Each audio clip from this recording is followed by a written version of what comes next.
Hello and welcome to Radio Public Library and Primary Care Network House Café, Relationships in Motion. Please welcome Mark Spelitz and Stuart Adams, registered psychologists from Primary Care Network, who are going to be our presenters today. And Mark is our first presenter.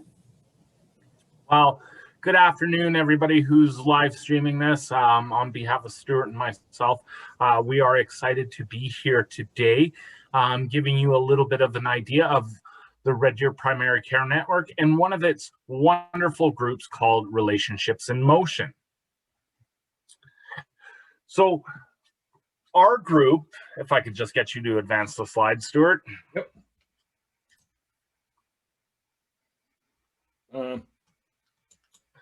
Technical difficulties. So our group is going to give you an opportunity to learn about what we provide in this setting, and we are going to experience 3 skills from our group today.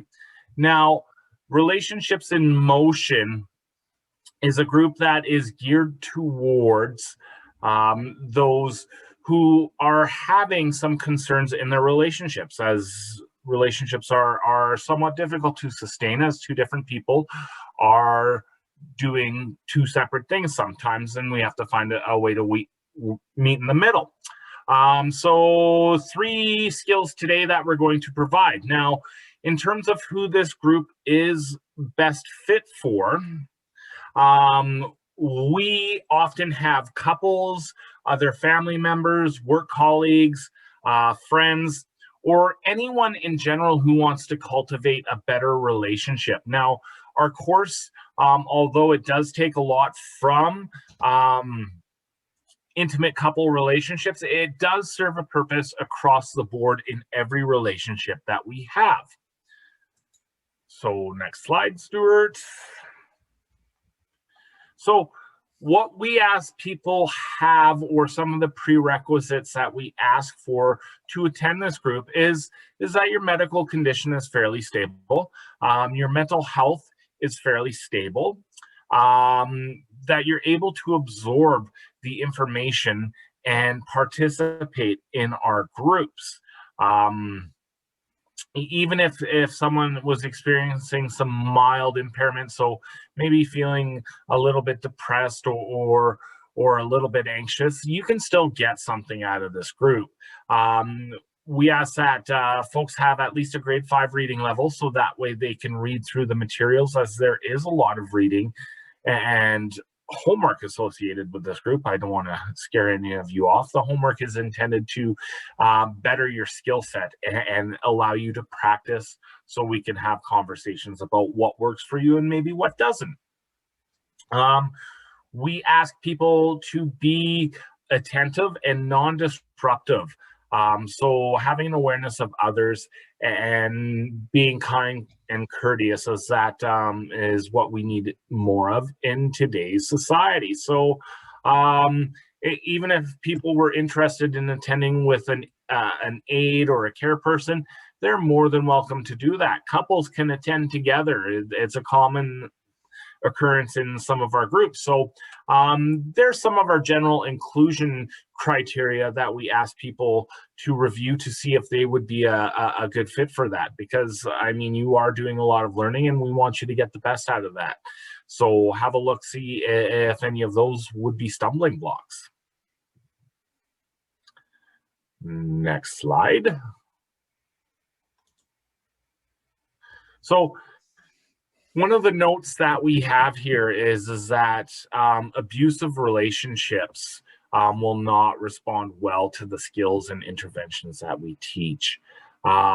So we normally do provide a handout to help participants determine if they may be in a verbal, physical, or emotionally unhealthy or abusive relationship.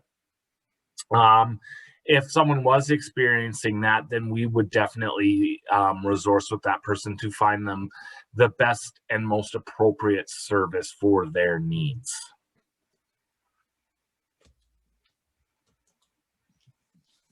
So here's some realistic expectations that we have. So We want to ensure that you are contributing in a healthy way to your relationships. A lot of the time, sometimes people will become upset because they want to change somebody else. However, our focus is on giving you the skills so that you can find the change within yourself. We notice that when people change what they're doing, other people tend to hopefully adapt to that as well. So you can't change another person, but you can change yourself. We want people to understand and adjust the way that they interact with one another in these relationships. And of note, when our participants do use these skills, we can't control how they react to the other person in that relationship. We can only control how we do this. And part of the thing is that when we get better, when we start using these skills, we can feel better about ourselves knowing that we've crossed off our T's and dotted our I's in terms of the awesome skills that we do teach.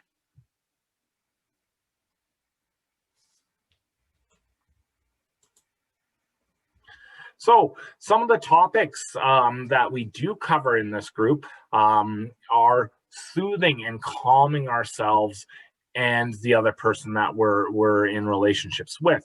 We all probably have figured out that when we are discussing sensitive matters with another, if we are both calmer, then we're able to absorb that information better. We teach our participants how to manage conflict, build solutions instead of focus on problems. Oftentimes, a lot of our participants love the aspect of discovering what our values and dreams are inside and outside the relationship. Communication, that's a huge component in every relationship. So we try to provide some skills that are going to help our folks communicate better. The emotional part and working with emotions is a very important area as well. Emotions serve us well, but we don't want them to be running the show, so to speak. Oftentimes, our perspectives can be skewed or a little bit off. So adjusting those perceptions or perspectives is often going to be helpful. And then we really try to drive home a refining of our skills. So we talk about why they work and what positives the participants have noticed within themselves and within the context of the relationship. Pardon me.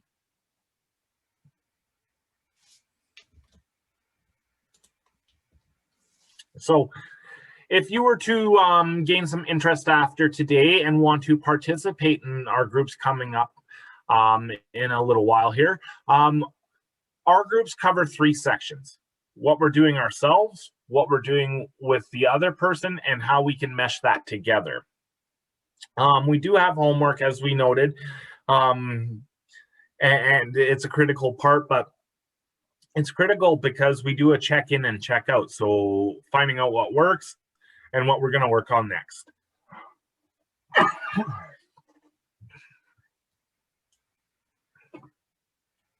Hang on, just having some technical problems here. Technical difficulties. So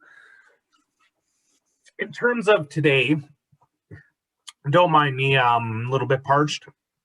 What I'm going to do is unravel one of the first skills that we teach in this little slice. And this is one of our week 7. So way down the road. We're not trying to get too far though. So self. This is the self concept that I spoke about. And what are these self-defeating relationships beliefs? So if we held negative beliefs about another person, what impact do you feel that would have on your relationship? And you can go over this in your head. It's often the case that our belief systems are our roadmap or navigator of life. And sometimes those maps can be helpful and sometimes they cannot be helpful, or they are not.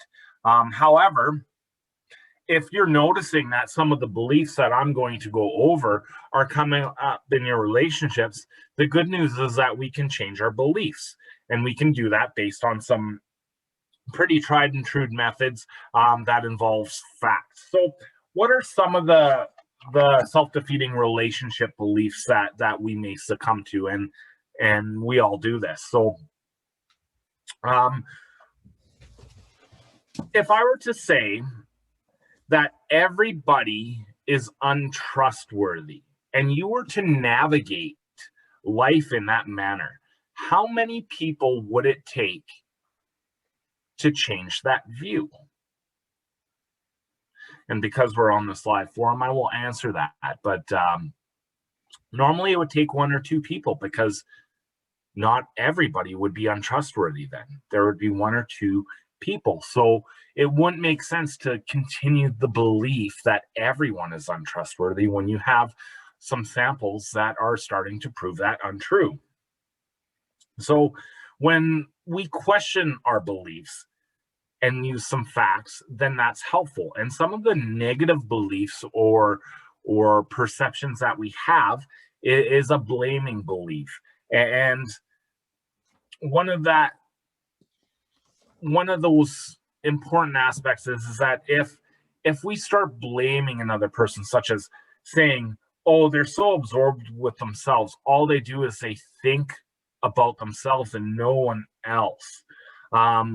If we change that, then we get out of the blame game, and that can have a very positive impact on our relationships. Another belief is that this notion of self-blame, or someone telling themselves, no wonder I'm such a loser. Everything I do is wrong. Now, we know that's not true. If we were to look at what we did right in a day, then we couldn't be wrong all the time, or we couldn't be a loser all the time. And that also does have an impact in our relationships. Another one of those self-defeating beliefs would be this notion of entitlement. And it's like a lot of us do have this, because we do work hard for what we get. And that having the view of, oh, if I work hard for what I got, they should too, that might have an impact on our relationship. And I guess the context of that is, if you were in the workplace and you notice that you were passed up for a promotion and you do work really hard for that, maybe changing that view of I should get that just because I work hard might be helpful, because the other person could have some endearing qualities that maybe they've worked hard on too. Another one of those self-beliefs is this notion of approval seeking. And that's getting the okay from another person. So whatever you do, you need an okay for that. And that can have some disastrous effects in a relationship, because you may or may not lose your own identity. Another notion is being too submissive, is that I have to do what they say, or I always do what he asks me to do. You kind of lose your own personhood in that sense too, because you're not doing the things that you may necessarily do, or your ideas and values aren't being exposed, because the other person's always going to be better or more dominant, so to speak, in that conversation. And then some of the last ones we have is this notion of perceived narcissism.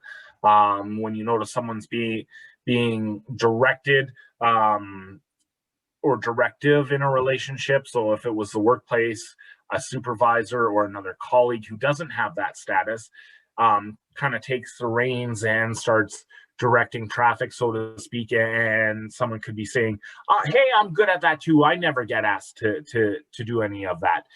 That could have a negative impact on our relationship. And lastly, here's a big one that I'm sure many of our viewers here have, and that's a conflict phobia. So scared to bring up the things that may or may not be important to one another, because there is fear of conflict. and that might not go so well. So yeah, that's just a little handsome look at what we're doing. So I'm just going to review a few more examples of that in terms of blaming. So if I went and said that, I don't know, my partner was a jerk and that's why they fight, I'm never going to recognize that sometimes I'm the jerk and that's why we fight. The number two, the self-blame that we talked about. If I was always to believe it's my fault that I wasn't invited to events, then I wouldn't have time to consider that, hey, sometimes it's not my fault that I'm not invited to events. Approval seeking, because that's a big one. Oh my gosh, the date that I went on the other day was a total failure. I'm never going to find anybody. Nobody likes me. The thing is that that's not true, because you're worthy regardless of what other people think. You have worth. So that's important. And then conflict phobia, trying to navigate that belief would be, oh, geez, I can't talk to them about that. Every time we do, we have a big fight. And the one thing is that what we know as psychologists is that conflict is often a very helpful thing. It's just how conflict is managed that may or may not decide what is going on. So if I were to say that every time I talk to my partner, we end up in a big fight, that may be false in and of itself. However, if I do engage in that conflict in a tactful way in which some of the skills that we do teach help address that, then we might give rise to finding creative solutions to our concerns. As we know, avoidance just keeps us stuck in our problems. So that's a little bit about the first skill, the self-defeating relationship beliefs. And as we go through these somewhat quickly in the interest of time, this is going to give you a little bit of an in-depth or lack of depth look into what we do show our participants and help you decide if it's interesting or not. So I will pass the reins right now to Stuart, and he can do the next skill set, and I will be back shortly. Okay, well, looks like I'm away. I'm assuming that everybody can hear me okay, and that somebody will tell me fairly quickly if they can't. But yeah, welcome to this portion of the program. It's looks like we got 5 people out in the audience, according to our hostess down the library here. So great to have you here, and thanks for tuning in. So yeah, Mark just got finished talking about this whole business of self-defeating relationship beliefs, and they are a thing that get in the way for a lot of people in our class discussions. Again, these are interactive groups that we have. And in our class discussions, we will often bring out various examples of how these things kind of play out in people's lives. And we find that these sorts of exchanges within the group are really useful too. People realize that, first off, they're not the only ones that are experiencing these kinds of issues, that it's actually quite common, and that and there's a way to generate solutions that help work around some of these things that, as Mark mentioned, keep us sort of stuck in relationships.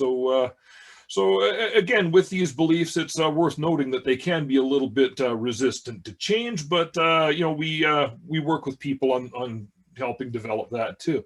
So in our next section, this one is also from week 7, and this is from the section that we call Other, and this section is about judgments. And so this is one of the learning activities you're going to get a chance to experience today. And it's a little bit of a game that we can play to sort of grow your brain by challenging some of our culturally wired assumptions. We normally have a handout for this, but the way this is set up today, we're going to have to do it a little bit differently. So those of you out in our listening audience would be invited to If you got a pen and a paper handy, just to jot down some brief notes on, this will be helpful, but not absolutely necessary. What's going to happen here? As I said, we're going to be playing a game that helps challenge our assumptions. And so what's going to happen here is I'm going to read you an observation in the form of a statement, and your job is to think of an explanation for it.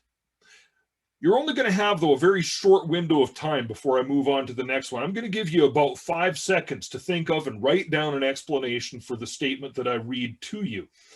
So be ready to write fast, or just form a thought. There is we say playing a game, there is no cash and valuable prizes involved in this one, so it's just but it's sometimes kind of an interesting look at ourselves. So we're going to start reading these things off to you here, and the first of these is hang on. Oh, hang on. Sorry, got a slight technical difficulty here. So give me a second here. Okay. That's all sort of. So here's the first observation. It is this. A married woman goes to a single man's apartment 2 nights every week and spends 3 hours there. What is your explanation for what is going on? 5, 4, 3, 2, 1. Next observation. 2 police officers visit your next door neighbor's house. What is your explanation for this event? 5, 4, 3, 2, 1. Observation number 3. When you get home, you find that your brother's car is dented in on the right-hand side. What is your explanation for this one? 5, 4, 3, 2, and 1. Number 4. Last week, a mechanic fixed the vibration in the front end of your car, and now you're feeling that same vibration again. Once again, what is your explanation for this? 5, and 4, and 3, 2, 1. Observation number 5. Your boss and the director of personnel are moving boxes out of your friend's office. Your explanation. 5, and 4, and 3, and 2, and 1. Final one. Number 6. You are driving down the street when a car in a side driveway suddenly pulls out in front of you. In 5, and 4, and 3, and 2, and 1. Okay, pencils down. So, what we're going to ask you to do here is we'll get you to score these now, and so we're going to go back to our first observation, where the married woman goes to a single man's apartment 2 nights of every week. So, if your answer was similar to the 2 of them are having an affair, you can score 0 points. If you came up with something like it's his house cleaner, score 1 point for that. If your answer was similar to this person is his mother and is caring for him while he's sick, score 2 points. If you came up with something along the lines of she's a music teacher and she goes there for, or he is a music teacher rather, and she is going there for piano lessons, you can score 3 points for that one. And any answer that you deem to be more creative than that, you could score 4 points for.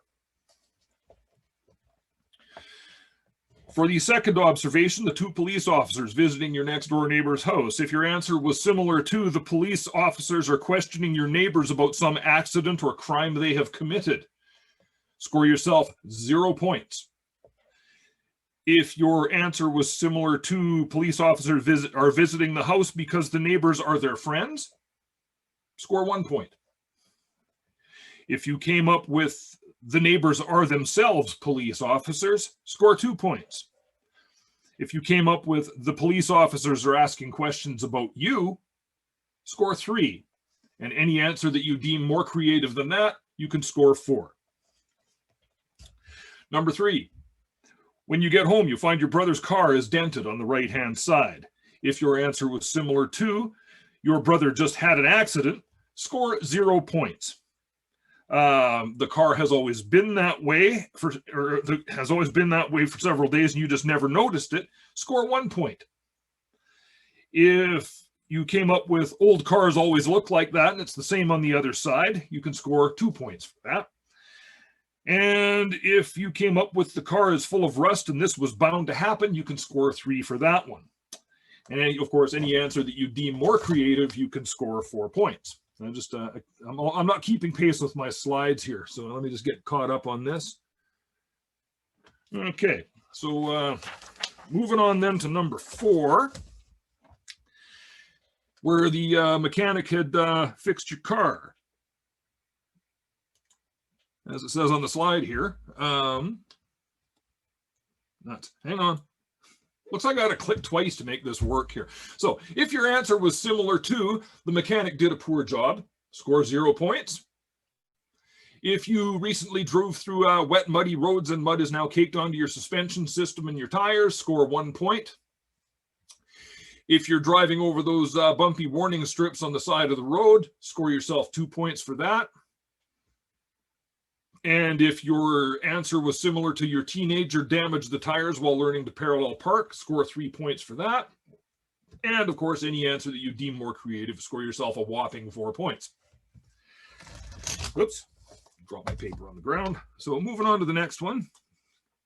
Okay, your boss and the director of personnel are moving boxes out of your friend's office. If your answer was similar to your friend just got fired, score 0 points. You can start to see where this is going, right? If your answer was similar to your friend just got a promotion and is now moving to a different part of the building, you can score 1 point for that. If you came up with something like your boss has decided not to keep company documents in your friend's office any longer, you could score 2 points. And if you came up with something like the boxes should have been delivered to the personnel director's office, you get 3 points for that. And of course, any answer that you deem more creative than that, you could score another 4 points for. Moving on to the lightning round. Number 6, you're driving down the street when a car in a side driveway suddenly cuts out in front of you. If your answer was similar to the driver is an aggressive, rage-filled road warrior, you can score yourself 0 points. If you came up with something like the idea the sun was in the driver's eyes so they didn't see you, you can score 1 point. If you came up with the driver is inexperienced driving a car with a clutch and a standard transmission, score 2. If you came up with something along the lines of the car was hit from behind and was pushed into your lane, you can score 3. And any answer that you deem more creative can get you 4 points. So that's how the scoring works. Now, of course, we can't interact with our audience, but the question I usually ask when we're teaching this one live is there anybody in the audience that's brave enough to admit they got 0? And, usually if we've got, say 7, 8, 10 people in our group, we're going to see 1 or 2 hands go up. Maybe sometimes more than that, actually. I once did a presentation on very similar to this one here up at the university in Edmonton, and it kind of disturbed me that about 80% of the hands went up. This was the first time we'd ever really sort of trotted this one up, But basically, the meaning here is that when you look at your score, the higher it is, the less you have of a thing that we call a fundamental attribution bias, which is a fancy set of psychological words that we have that mean that we're less likely to judge others harshly without an appreciation for context. So sometimes what looks like a problem with a person is really a problem with the situation. And so when we're interpreting other people's behavior, we often fall prey to this fundamental attribution bias. We see our flaws as a result of the situation and others' flaws as a result of their character. So again, in all of these things, the whole idea is you're given a very brief amount of time and a very context-free scenario. And usually what happens for people is because of this thing that we have built into us called a negativity bias, and most of us do this, we're going to jump to the first assumption that comes to mind. And again, a lot of these assumptions are culturally wired, right? You know, we see two people getting together for some reason. We think they're having an affair, when it could be something entirely different. We see somebody driving in hazardous fashion, and we think that they're you know, there's something wrong with their upbringing or something of this nature, right? So again, it's one of the biggest things to keep in mind is that again, we see our flaws as results of a situation, right? Because we're familiar with the context. We know what's going on around us, whereas we are quite quick to judge others based on limited information. It's just kind of a mental shortcut that we take, which is you know, comes in pretty handy for an awful lot of things. But the tricky bit, of course, is that it leads us to making assumptions sometimes that aren't 100% correct. So we have a little sort of cartoon that demonstrates this. You know, who doesn't love peanuts, right? So yeah. So there we have Linus sitting there, and why are you always so anxious to criticize me? She, of course, thinks she has a knack for seeing other people's faults, and as to her own faults, has a knack for overlooking them. You know, Charles Schultz was nothing if not prescient with his observations on life and the universe and everything. So again, let's see, what the heck else do I have here? So yeah, going back to this thing about the exercise that we just did, we don't, of course, have these. You know, these are questions that would normally be asked in class. They're not really in the handouts that we have, but you know, we do want to ask people how they scored and what did you learn.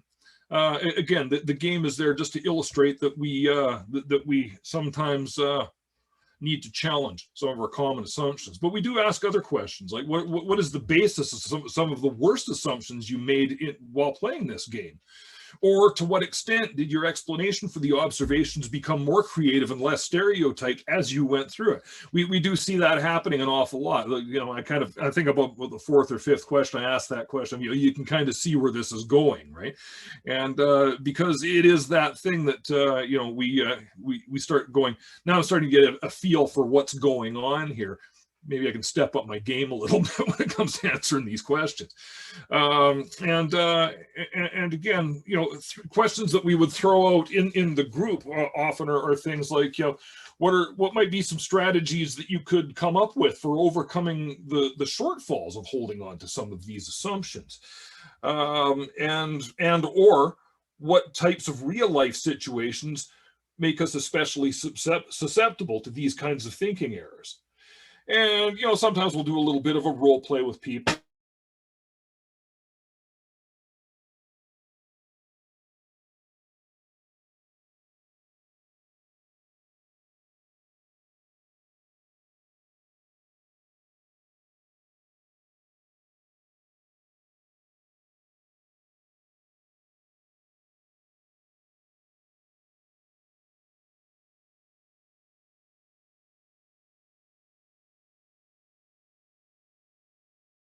I'm going to make that assumption.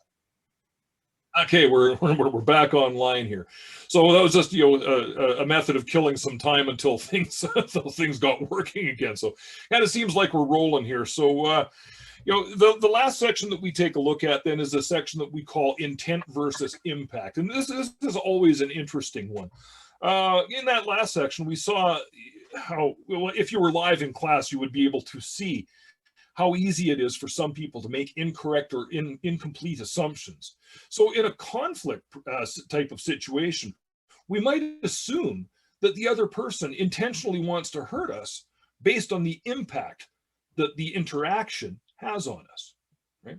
So what we ask people to do is look at a situation of their own where they were negatively impacted by comments or actions, and get them to view this sort of like a scientist.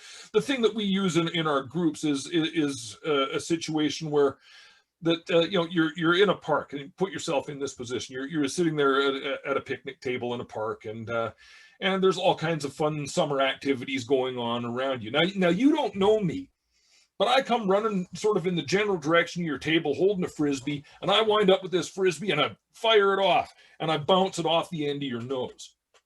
Okay? Now, you're liable to have a couple of words for me, and they're not going to be happy birthday. It's you know, it's like, dude, what?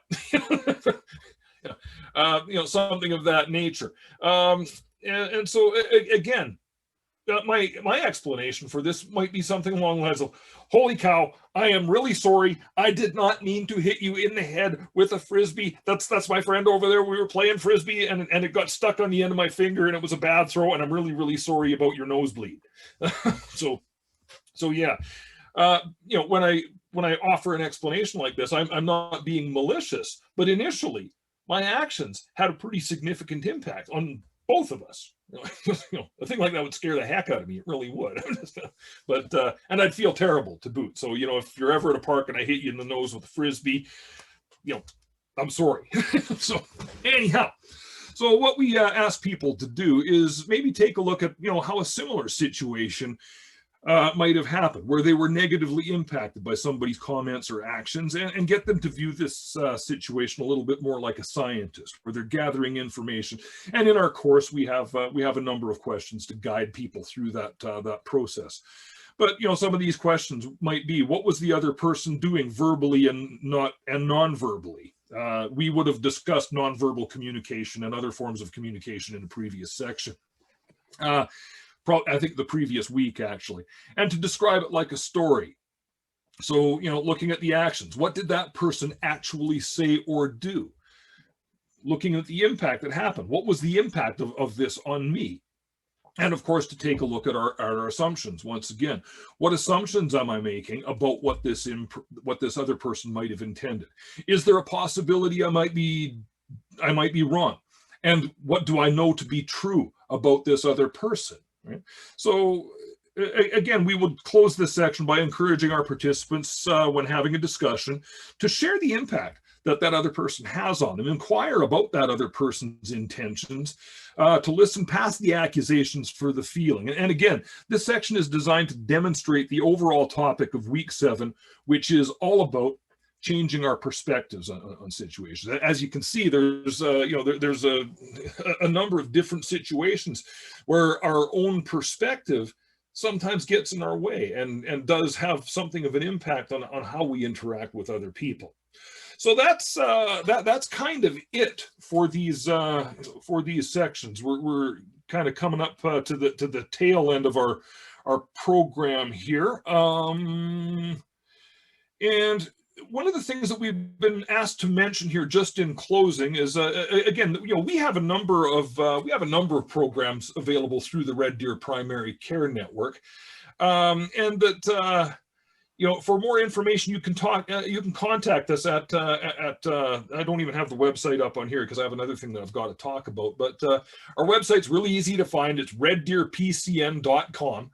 And so, if you're curious about this or any of the other courses that we offer that are all swell, do get a hold of us. We're in the book. You can call our office on this stuff for further information. But generally speaking, we want to navigate people to the to our website.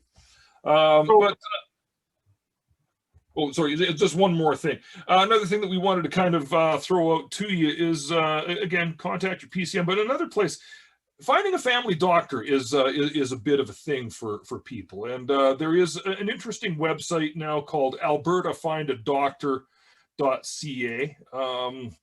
That is, if you're looking to find yourself a good long-term family physician, that's one of the places to go. It kind of gets you in there, it's regularly updated in terms of what doctors are taking new patients in what areas and all that sort of stuff. So yeah, you can under this website you can actually find a lot of really interesting stuff. As far as PCNs are concerned, there's different primary care networks all throughout the province, and each of them offer their own programs. But if you're visiting us from outside of the Red Deer jurisdiction, you're not limited to just our programs. An awful lot of these programs are available province-wide now, so we would encourage you to go to that albertafindadoctor.ca website, because there's actually access to a number of other PCN programs across the province as well. So that's kind of it at this point. Mark, it sounded like you had a comment to make there. I just wanted to chime in there and interrupt for a moment to discuss. Not only do we have the website, but if you were interested in any of our programs, you can speak to your doctor. And if you don't have one, then we have a lovely Alberta Find a Doctor or website that we can direct you to, and you can speak with them, or you can call the lovely folks at the Primary Care Network at 343-9100, area code 403. I did that all backwards, but that's the fun part. So I also wanted to broach a question that was posted by one of our lovely audience members today, and that is dealing with affection. Now, affection can come from a lot of different things, and some of these skills will, if used, may promote that emotion of feeling affection towards another. As we noted, a lot of the times through communication or not having values and dreams met and not being able to converse, we can lose affection. So it is with our hope that we do learn these skills, practice these skills in hopes that the gambit of positive emotions such as love, affection, trust can be instilled or reinvigorated in the relationships. Okay, so if affection was something that you're further interested in learning about, then definitely you can speak with one of our mental health counselors or another mental health counselor, or maybe even see if this group can ignite the fire of affection that you are seeking. And my 2 bits worth on that one is that a number of them, while we don't address the topic specifically, the idea of affection, as a general rule, comes from the sense of developing a better connection within the type of relationship. Certainly not all relationships are things that require affection. Work-related things might be more of an example of that, where maybe a mutual respect might be a more appropriate thing than affection. But certainly we don't want to discount any of these things.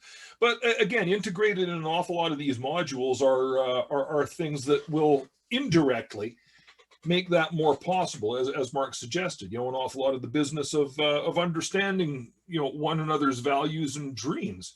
This is an aspect of I guess what you might call intimacy, and the better we get to know somebody, the more the more it's the more we know about somebody, generally the better we like them if they're positive traits. One of the things we notice too is affection is a thing that will have a tendency sometimes in relationships, if things aren't going well, to wane with the passage of time. And so one of the sections that we have talks about this phenomena, and it's informed by one of the better thinkers along these lines, a fellow by the name of John Gottman. Some of you may have heard the name. If not, he's the big kahuna of relationship stuff. He's a guy that's devoted most of his life to the study of human relationships and what makes them work. And anytime he's got something to say, we listen, because it's generally pretty good stuff. But he describes a phenomenon called the 4 horsemen of the apocalypse, which, biblical references aside, talks about patterns of functioning in relationships that, left unchecked, will lead to the falling apart of that relationship. Which, of course, when we start bringing these things back into check, it sets the stage for there to be better affection. There's a section that talks about love languages. This is the work of Dr. Gary Chapman, that again talks about how we communicate with others. Sometimes we speak different languages, and that to the extent that we can understand that other person's language a little bit better, we can create a better sense of connection. So yeah, well, I suppose I could have just said, well, it's not addressed directly, it's addressed indirectly with an awful lot of the material in the course. So, if that, as Mark says, is something that you're curious about, take a look at the course.